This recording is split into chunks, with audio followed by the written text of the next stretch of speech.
স্রষ্টা ও সৃষ্টির ধর্ম। হাতটা কাটো গলাটা কাটো, ধর্মটা বলো কার? যে দেখো কালীর অঙ্গতে আছে রাখা সব। গলাতে আছে মনুষ্য মাতা, কোমরে রাখা হাত। রক্ত নিয়ে খেলে কালী, তোমরাই সকাতার। কালী পূজাতে পশু বলি, মানুষ বলিও দেয়। তোমরা খাও মাছ মাংস, কেউ মানুষও খাও। পশু পাখি মাছের মাথা দিয়ে গেঁথেছ মালা। সেই মালা পরো তোমরা কালীর ভক্ত হইয়া। কালী গেঁথেছে মালা দেখো মনুষ্য মাথা দিয়া। কালী তাই হয় গুরুদেব, শিষ্য হলে তোমরা।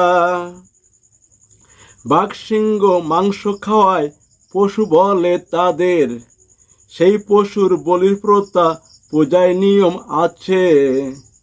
তোমরা মানুষ লোভে পড়ে বোকা হলে সবে। মাছ মাংস খেয়ে পশু সাজলে তোমরা সবে। মানুষ থেকে অমানুষ তাই হলে তোমরা বটে। সুর থেকে অসুর হলে তোমরা জগৎ মাঝে। কালী তাই তো কাটে মাথা অসুর দত্ত ধরে। কালীর হাতে আছে খড়গ, চক্ষু আঁকা তাতে। দেখলে নারী চাইছে মনে ভোগ করতে তারে। সেই আশাতে মত্ত হয়ে ছুটছ নারীর পিছে। কর দর্শন, কর হত্যা, কর গায়ের জোরে। বাধা দিবে এমন কেউ নাই তো জগৎ মাঝে।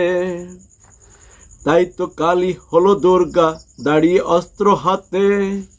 ভয় ভীতি দেখিয়ে সেই তো মা বলায় ধরে। মাছ মাংসর এটাই গুণ, পশুর মতোই বটে। মাছ মাংস ছেড়ে তাই তো সাধু সাজো সবে। দেবতার পূজা চলছে তাই মাছ মাংস বিনে। দেবতা করেন স্বর্গে বাস, থাকেন মহাসুখে।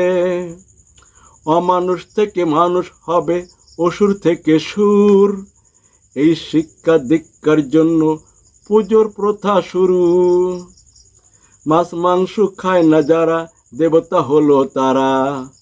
মৃত্যুর পরেতে স্বর্গে গিয়ে করবে বাস তারা। তমগুণেতে হয় কালী, রজগুণেতে দুর্গা। সত্যগুণেতে হয় বৈষ্ণবী, একই বহুত রূপা। তমগুণের হয় নরক, রজগুণের পৃথিবী। সত্যগুণের হয় স্বর্গ, তিনটা গুণের খেলা। গুণের অতীত হয় আত্মা, ঈশ্বর বলো যারে। সাধন ভজন চলে তাই গুণের অতীত হতে। হিন্দুদের তাই ধর্ম হলো দেহ ত্যাগের জন্যে। এটাই হয় ধর্মের কর্ম, মুক্তি পাওয়ার জন্যে। বুকা হাঁটছে উল্টো তাই বন্দি হওয়ার তরে।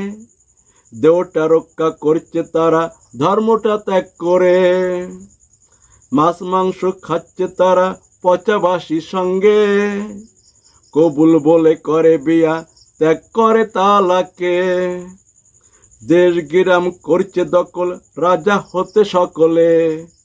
সত্য ছেড়ে মিথ্যা বলছে নিজ স্বার্থ উদ্ধারে।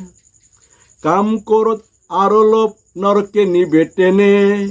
এই তিনটা করলে ত্যাগ পারবে স্বর্গে যেতে। স্বর্গ নারী নয়তো বড়, স্রষ্টার থেকেই বটে।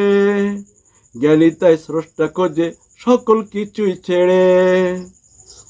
বোকা আছে স্রষ্টা ছেড়ে, সৃষ্টিকে নিয়ে পড়ে। স্রষ্টার লোভ সৃষ্টির লোভ, বিজ্ঞ অজ্ঞর বটে। সনাতন মানে হয় পরমাত্মা, যাকে স্রষ্টা বলে। সনাতন ধর্মই স্রষ্টার ধর্ম, সৃষ্টির ধর্ম তো নহে। তাই তো গীতা স্রষ্টা বানায় সৃষ্টির থেকে তুলে। জ্ঞানীরা তাই পড়ছে গীতা স্রষ্টা হওয়ার তরে। গীতা স্রষ্টা ছেড়ে বোকা খোঁজে তার সৃষ্টিকে। জন্ম মৃত্যুর কষ্ট তারা করতেছে এই জগতে। সৃষ্টি ছেড়ে স্রষ্টাতে গেলে তবেই মুক্তি পাইবে। সেই মুক্তি পারেন দিতে শুধু শ্রীকৃষ্ণই বটে।